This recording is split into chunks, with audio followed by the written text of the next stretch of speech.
Ya. Okay, Assalamualaikum. Nama saya Muhammad Ifairi bin Abdul Rahman. Nama saya Muhammad Saif Yusof. Kami dari Kolej IDLP Seremban 2.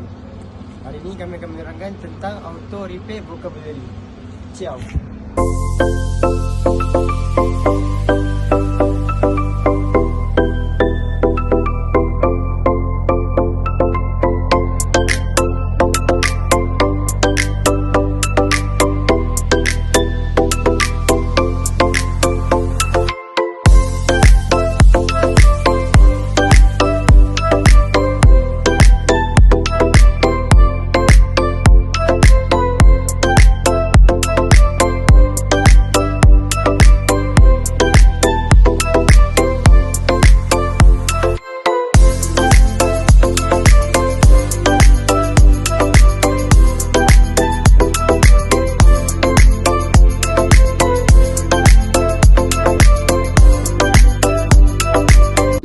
Okey, itu saja daripada kami. Sekian, terima kasih.